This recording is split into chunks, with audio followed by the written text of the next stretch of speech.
Halo pemirsa, salam properti. Pemirsa, perkembangan properti selama masa pandemi ini ternyata masih mempunyai pasar yang cukup besar, terutama didominasi oleh kaum milenial. Nah, pemirsa, di kesempatan yang berharga ini, kami mau bincang-bincang mengenai bagaimana memilih properti yang tepat. Untuk itu, ada baiknya kita dengarkan tips dari pakar properti kita, guru kita yang sudah 31 tahun berkecimpung di dunia properti. Halo Pak Tirta, apa kabar? Halo, selamat siang semuanya. Salam properti, salam sehat, damai sejahtera. Pak Tirta, bagaimana cara kita untuk memilih ataupun membeli properti yang oke? Sobat properti semuanya, kalau Anda ingin investasi properti atau ingin milih properti atau mau beli properti, kuncinya cuma satu. Anda jangan pernah berpikir untuk menunda. Kita akan kupas satu persatu, tapi satu poin adalah properti. Anda ingat huruf properti itu, yaitu pertama adalah P, P-nya apa, R-nya apa, O-nya apa, P keduanya adalah apa, E-nya apa, R lagi apa, T-nya apa, I-nya apa.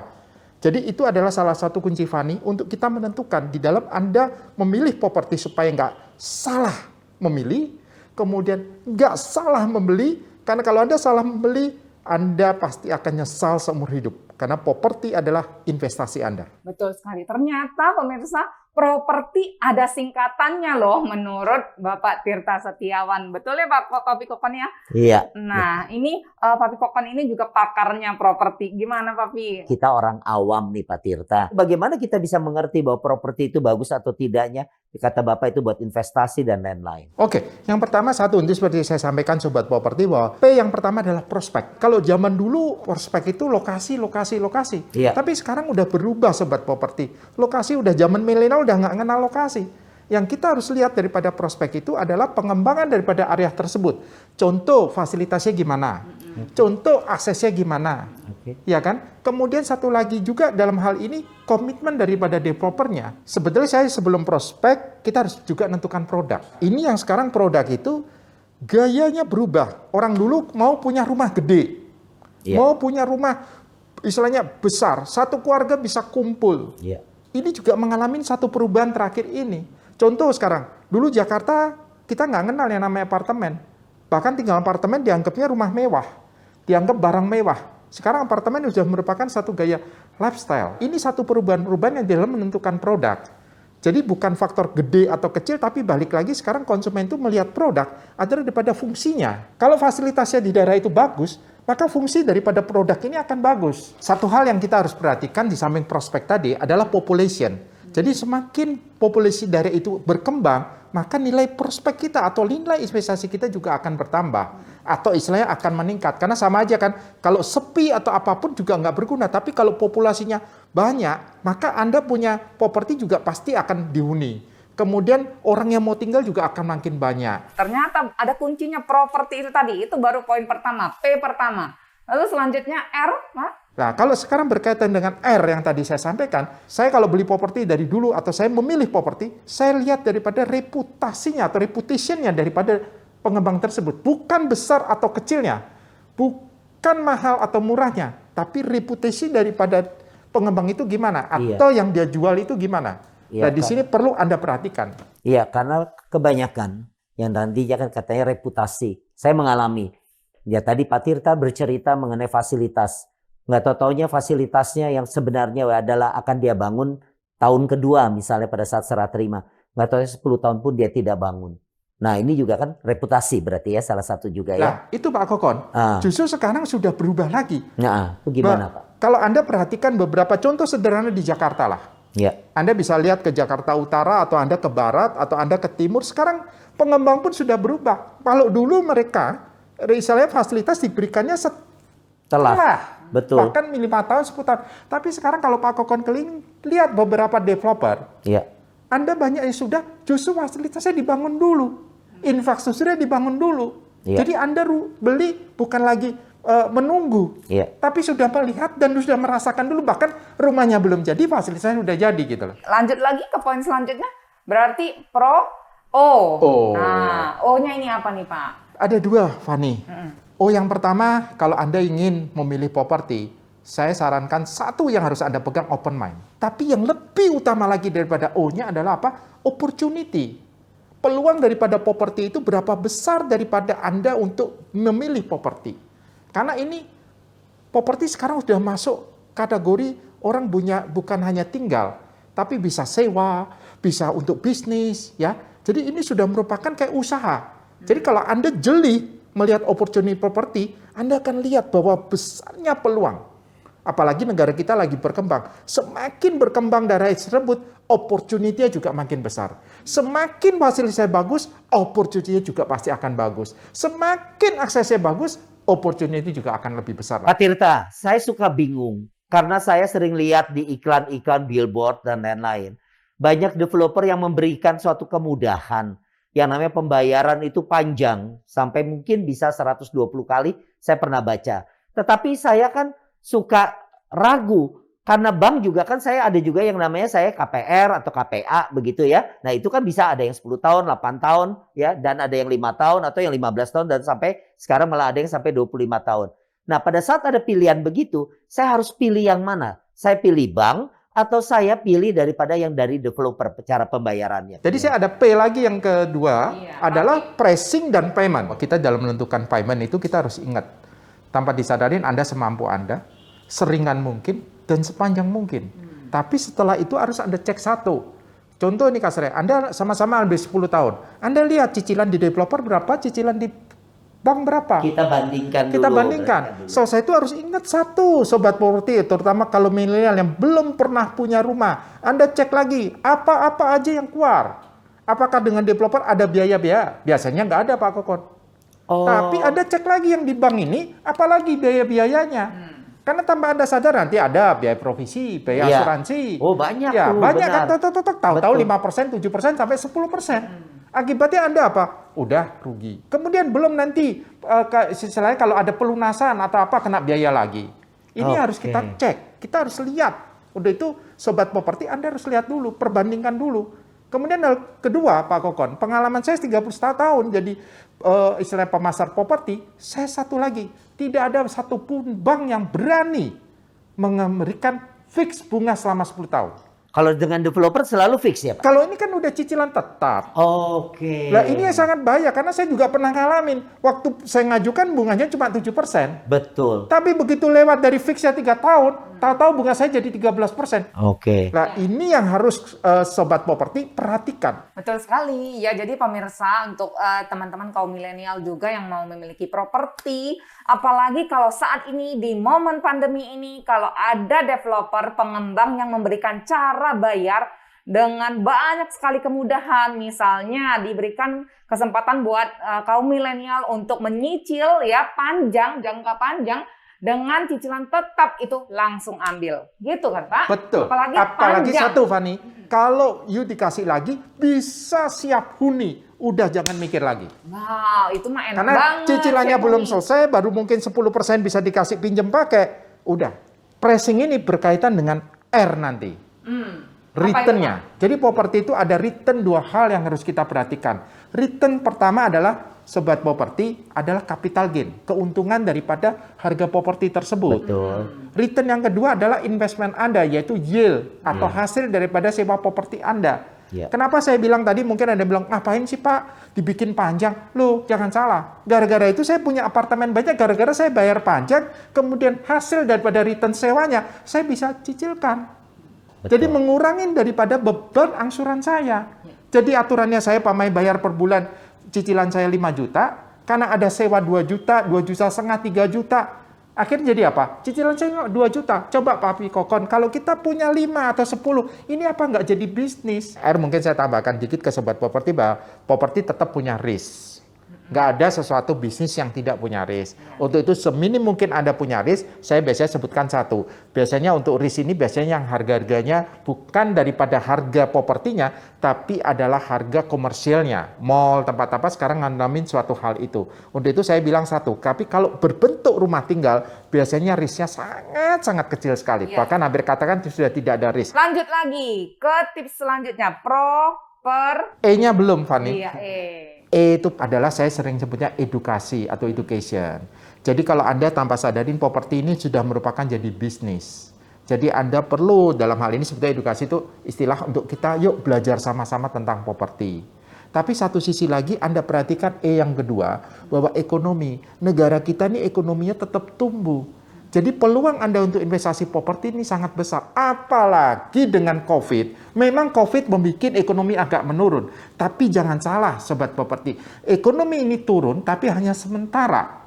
Jadi kalau saya bilang properti itu naik, agak turun dikit, selesai itu biasanya akan naik. Kenapa? Karena ekonomi kita berkembang. Lalu lanjut lagi. Oke, tadi udah R, tadi properti. Sekarang T, Bapak Ibu.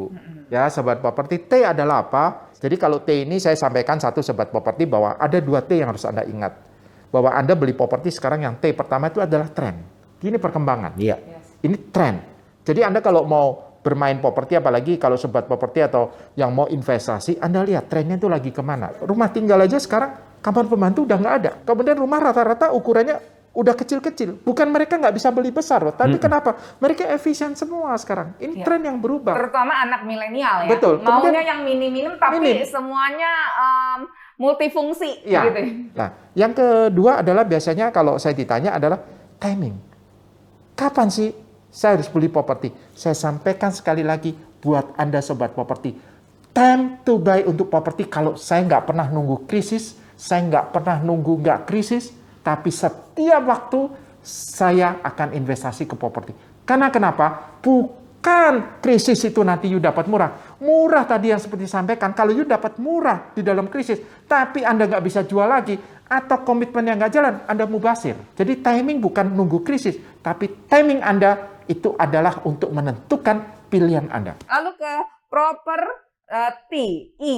Carilah informasi. Supaya informasi Anda bagus, bukan cuma dengar dan melihat, tapi datanglah ke lokasi tersebut yang Anda mau beli, Anda lihat. Benar nggak sih? Tapi jangan sampai dengar, Anda informasi hanya dengar kuping doang, mata nggak melihat. Maka Anda akan loss. Yang I selanjutnya adalah investasi. Jadi kalau Anda ingin bermain properti, jadikanlah properti Anda investasi Anda. Saya sering ngomong, rumahku istanaku, propertiku investasiku. Karena dengan Anda istilahnya memilih properti yang tepat, bahkan Anda punya berapa banyak yang Anda bisa dapat, ini menjadikan satu bukan hanya rumah masa depan, tapi simpanan Anda untuk masa depan. Pemirsa, mudah-mudahan setelah mendengarkan tips dari Pak Tirta Setiawan tadi, Anda semua sudah mengerti dan tahu bagaimana memilih dan membeli properti yang tepat. Ngomong-ngomong nih, Pi, Fani dengar nih ada lifestyle millennial apartment yang lagi heboh loh. Iya, di mana-mana tuh waktu Papi jalan ke daerah Peak ya, itu ada Tokyo Riverside. Iya benar, ini lagi heboh banget, lagi tren. Ngomong-ngomong ada marketing dari Peak 2 juga nih sepertinya. Wah, nih, panjang umur baru ngomongin. Iya. Oh, makasih Pak Tirta, makasih. Halo, selamat siang. Selamat siang. Siapa namanya? Bella, Pak, saya Bella. Oh, Bella. Nah, Oke. ini kebetulan nih. Peak 2-nya apa nih produknya?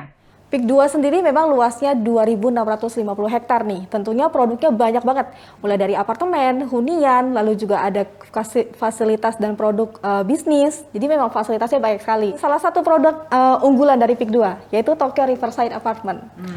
Nah, Tokyo Ini Riverside lagi heboh ya. Betul, betul sekali. Karena memang Tokyo Riverside Apartment ini salah satu produk apartemen favorit dan paling laku keras di Peak 2. Nah, kenapa paling laku keras? Karena memang ini Tokyo Riverside Apartment berdiri di atas lahan Peak 2. Yang mana Peak 2 ini merupakan kota mandiri yang tata letak dan desain kotanya itu sangat baru dan modern.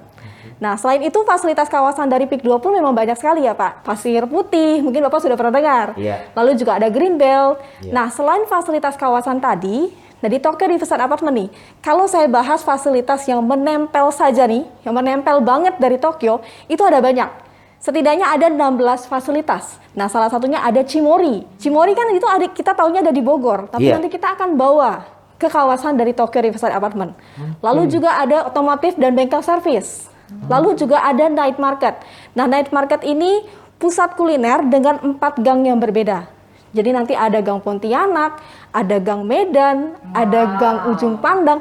Jadi turun dari apartemen, itu cari makan udah nggak usah jauh-jauh. Lalu juga ada Asian Town. Asian Town ini ada 4 negara. Ada Korea, ada Jepang, ada Middle East, dan juga ada Chinese. Jadi anak Bapak pasti seneng Karena biasa anak muda zaman sekarang kan sukanya Korea ya Pak. Iya benar. Iya, jadi Koreaan. dan di sini lengkap Pak, bisa foto pakai hanbok.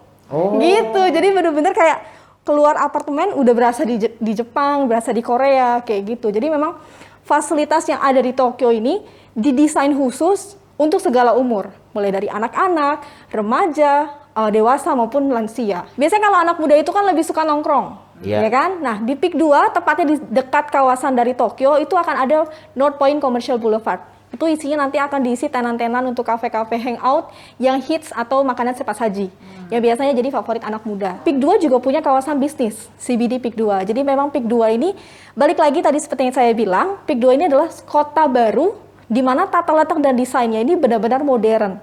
Gitu. Jadi high residence, produktif sekali, modern sekali, tapi juga seimbang dengan adanya hutan kota, gitu. Jadi produktif, aksesnya juga gampang. Peak 2 punya 3 titik interchange, gitu. Jadi keseriusan Peak 2 dalam membangun satu kawasan baru itu benar-benar serius karena terbukti dari fasilitas yang sudah bisa dinikmati bahkan sebelum produknya serah terima. Di Peak 2 kan tadi kita udah bahas mengenai produk dan fasilitas entertainment, tapi di Peak 2 juga ternyata dilengkapi dengan fasilitas kesehatan dan pendidikan yang terbaik. Untuk kesehatan, kita ada fasilitas rumah sakit nomor 1 di Indonesia.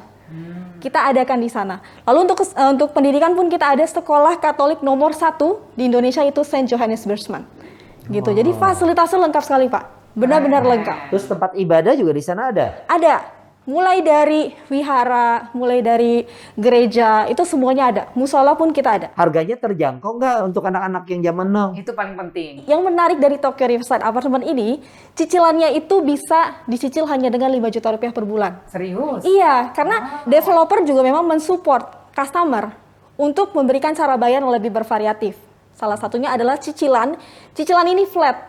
5 juta rupiah per bulan selama 10 tahun atau 120 kali. Untuk Tokyo Riverside Apartment ini akan mulai serah terima bisa dibilang 2 bulan lagi sudah mulai serah terima. Wow. Gitu. Jadi memang fasilitas. Jadi belum lunas sudah boleh tinggal? Bisa dong. Jadi karena kan memang bangunannya juga memang sudah dalam proses pembangunan dan saat ini memang lobbynya sudah jadi. Beberapa fasilitas juga sudah hampir 80% sudah siap. Gitu. Jadi memang untuk 2 bulan lagi kurang lebih Tokyo Riverside Apartment akan mulai serah terima 6 tower sekaligus. Wow. Berbarengan dengan hunian residensial. Kurang lebih unitnya 2.400 unit residensial itu juga akan mulai serah terima di akhir tahun ini. Waduh, bisa dari kota di dalam kota tuh, Betul. Van, ayo. Papi mau udah buru-buru di sini, tapi nggak tahu nih. Mau juga dong. Iya, Secara tapi kan tanya lagi booming. Nah. Sebentar, masih belum semua nih saya sebutin. Oh, ya udah Iya, kita masih dengerin banyak dulu dari banget. Bella. Yuk. Salah satunya nanti ada Grand Shanghai. Grand Wah, Shanghai ini apa nanti tuh? akan kayak supermarket tapi bertema Shanghai.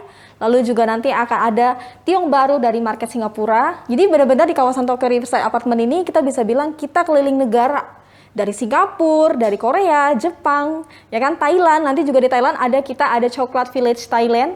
Itu nanti akan ada juga di situ. Itu pusat kuliner. Lalu juga nanti akan ada pusat olahraga. Pusat olahraga sebenarnya di Peak 2 ada banyak, tapi di dekat Tokyo Riverside Apartment pun juga ada. Lalu juga nanti di sana ada Raksasa Mall. Jadi supermarket raksasa yang bisa melayani sampai 24 jam. Jadi nggak usah khawatir.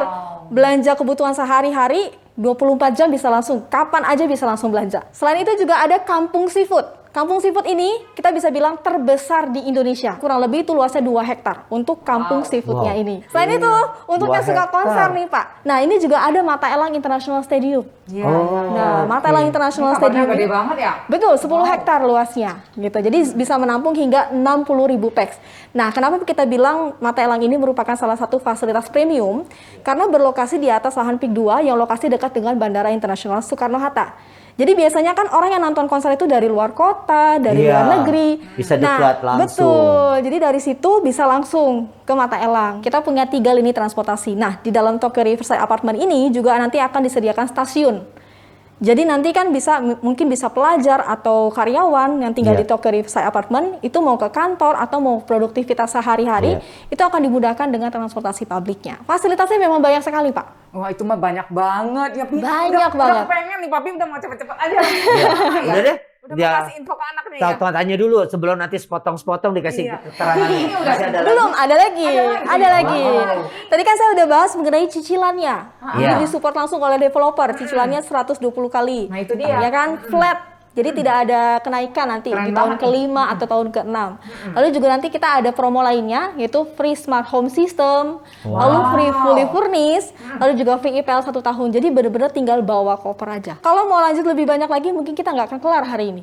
Mungkin bisa Biar- sampai berminggu-minggu. biar nggak Oh berarti penasaran. saya sama Bella sekarang ke kantor marketing sudah dijelasin Boleh, liatin langsung pilih unit ya, paketnya Pak. dan master plan. Iya. Oke. Langsung pilih unit kita sip. ya. Kalau udah begini mah udah. Daripada kita Saya nggak usah tanya anak dengan saya. langsung kita lihat aja langsung Betul. ke lokasi, kita survei sama-sama. Yuk pemirsa juga yang mau sama-sama dengan Papi Kopan dan Fani juga, kita sama-sama ke Tokyo Riverside. Oke. Langsung pilih unitnya. Yuk kita jalan ya. Yuk.